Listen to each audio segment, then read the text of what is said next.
Hello everyone and welcome to UNESCO Masterclass series on climate change and Pacific Islands. Today we will be discussing on session 4, options for Pacific Islands to mitigate greenhouse gas emissions and build their resilience. My name is Shivneel Prasad from the School of Engineering and Physics, University of the South Pacific. Today I will be presenting on energy security and renewable energy and alternative energy potential for Pacific Island countries. At the end of the session, you will be able to define what energy security is, describe the geographical location of the Pacific Island countries, and describe the energy mix and fuel supply security for the Pacific Islands as well as identifying alternative sources of energy available to the Pacific Island countries. In addition to that, we should recognize the mitigation of climate change in the Pacific Islands, which is carried out to mitigate climate change. So before we start, we should know what energy security is. Energy security is basically vital in ensuring economic and social stability, as energy is essential for all basic everyday needs such as transportation, education, healthcare, etc.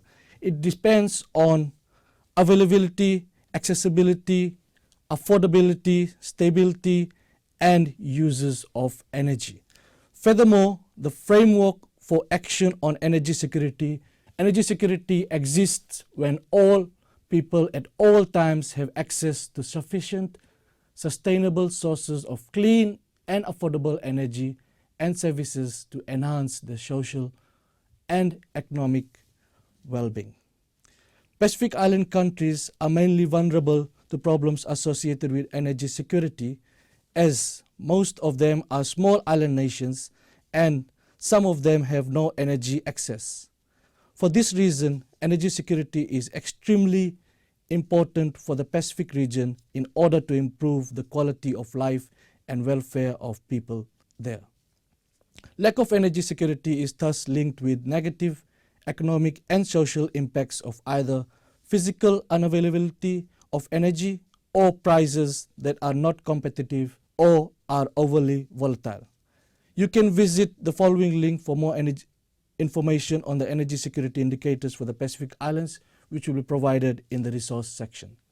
All Pacific Island countries, as seen on the map, are small in land area and population, except for Papua New Guinea, with islands scattered widely across a large area of the ocean. If you have a look at the map, you'll see that only 1.8% of the area covered by the Pacific Island countries is land, and the rest 98.2% is water.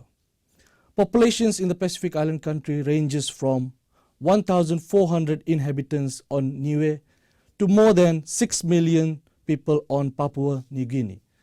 The remoteness and diverse geographical location of these countries makes energy security a big concern for the Pacific Island countries. Pacific Island countries are heavily reliant on fossil fuel imports, with currently more than 90% of the energy demands being met by fossil fuels alone.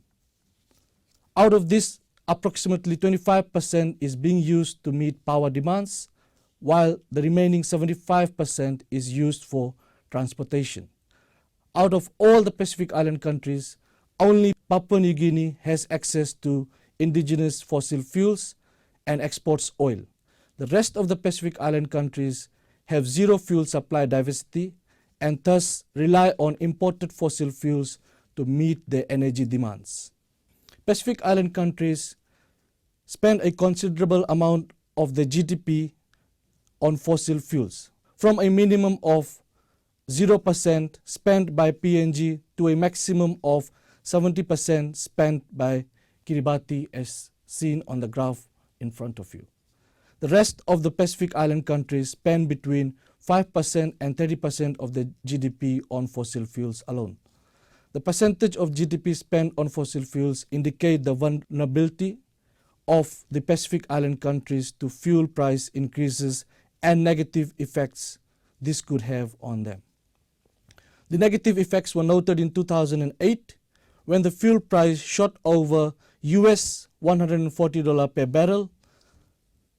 Currently, the fuel price fluctuates between US $100 to US $140 per barrel. If the prices do increase, this in turn means that the Pacific Island countries have to fork out more of the GDP to meet the fossil fuel demands. Note, all the figures I will be using will be from 2012 as a baseline indicator. As more updated information is available, I will provide them in the resource section for your information. Added to the volatility of fuel prices, one should also consider the fuel supply chain for the Pacific Island countries. Due to the remoteness, the Pacific Island countries get their fuel supply from Singapore, mainly New Zealand, Guam, Palau and Fiji, with Fiji and Nauru also importing some from South Korea. Palau obtains its fuel from Guam and Singapore as well.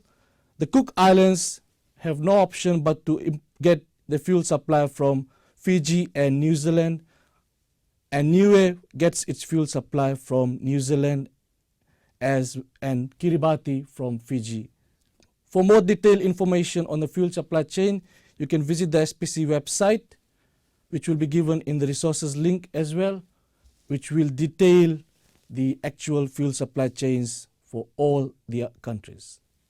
With this long supply route, the cost of fuel is further escalated when fuel is distributed among the Pacific Island countries, and the geographical nature of the island nations only adds further to the price of the fuel due to the additional transportation cost in these countries.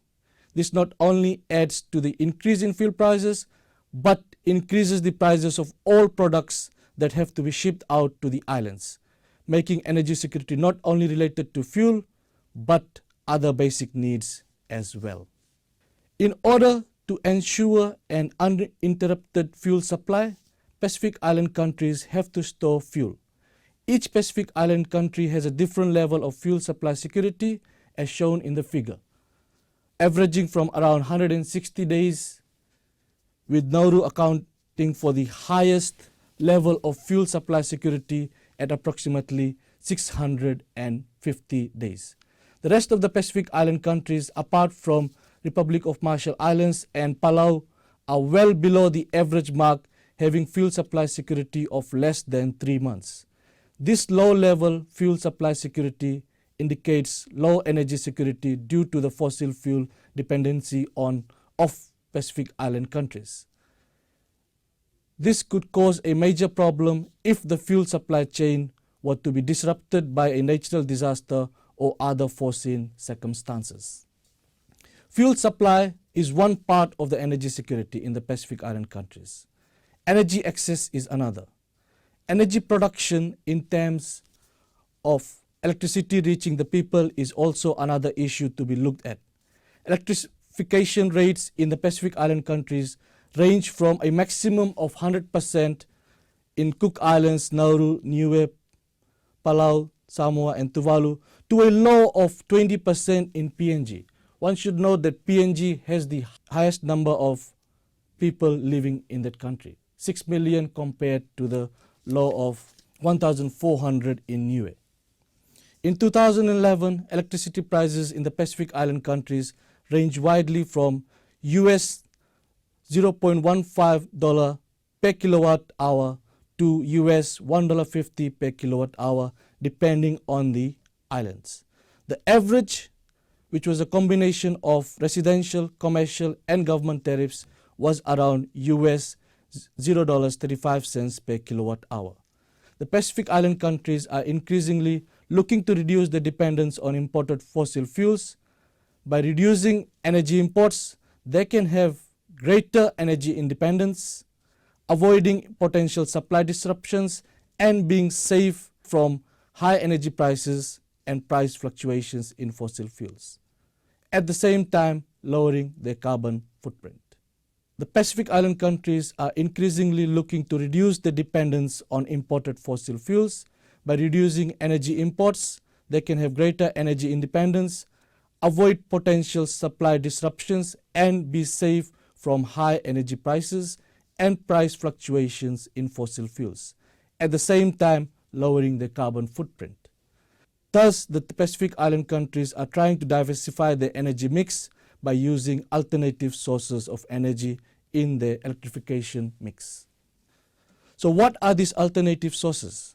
The simplest answer is renewable energy resources and technologies such as hydro, geothermal, solar, biomass, and wind, which are readily available to the Pacific Island countries due to the geographical location near the equator. Renewable energy has a large potential to displace emissions of greenhouse gases resulting from banning of fossil fuels and thereby mitigating climate change. Renewable energy has great potential as nature offers it free and renews it regularly for us. It also provides energy in remote locations. It does not matter whether we are in a hill, in a village, over a bridge, or in the urban area or the rural area. It is available at all locations. We only need to harness it using the right technology. In the long run, renewable energy is turning out to be cheaper as the technology to harvest resources matures. It also gives economic empowerment to the countries as well as it reduces fossil fuel imports. Most Pacific Island countries possess RE resources in abundance. In front of you, you will see each Pacific Island country, and the ticks mean how strong that renewable energy resource is in the particular country. You can see that most of the Pacific Island countries have an abundance of solar due to the geographical location, as well as biomass and wind powered resources to harness, to add to the energy generation mix. Currently, most Pacific Island countries are using renewable energy in the electricity generation to ensure a more energy secure future. Targets have been set to increase the contribution of our renewable energy in the area of electricity generation to mitigate climate change. These targets can range from a low of 20% to a maximum of 100% to be met by the Pacific Island countries in the year 2020. Hydropower is a proven renewable energy source and is being readily implemented by countries with hydro potential. Hydropower has been providing diversity in electricity sectors for Fiji, French Polynesia, New Caledonia, Papua New Guinea, Samoa, Solomon Islands, and Vanuatu. PV or solar power is also increasing due to photovoltaics, or solar power is also increasing due to the geographical nature of the Pacific Island countries as well as maturing technology. Considering power generation, use of photovoltaics is increasing due to the decline in the cost of PV technology and rising fuel prices. Home solar systems are being used in Kiribati, Tuvalu, Fiji, French Polynesia, Papua New Guinea, and Solomon Islands to provide electricity to remote locations. Grid-connected photovoltaics has also been introduced in the Pacific Island countries, with the largest photovoltaic system with a rating of 1.3 megawatt being commissioned in Tonga in July 2012. Grid-connected systems were also implemented in Fiji, Federated States of Micronesia, Nauru, Niue, Palau, and the Marshall Islands. The latest grid-connected system in Tokelau has seen Tokelau leading the Pacific Island countries by being more than 90% renewable energy power sourced. All the electricity generation in Tokelau now comes from solar power and hybrid systems. All the electricity generation in Tokelau comes from hybrid systems which integrate solar with other forms of renewable energy. The use of wind power is also on the increase in the Pacific Island countries. Wind power systems being installed in the Cook Islands, Fiji, Vanuatu, New Caledonia, French Polynesia, Hawaii, and Papua New Guinea. The Butoni wind farm, commissioned in 2007, was Fiji's first wind farm with a total installed capacity of 10 megawatts and has already provided a total savings of approximately 2.13 million by 2012 alone. This figure is expected to be much more in 2015. Apart from the above sources, biomass has been used extensively in the Pacific Island countries. Biomass has been used mostly in the form of traditional biomass, whereby one goes to collect wood from trees, branches from trees, or the rubbish from the leaves, paper, or any other forms of rubbish you can collect, which you can burn to provide you with warmth, or you can use that to cook your food instead of natural gas.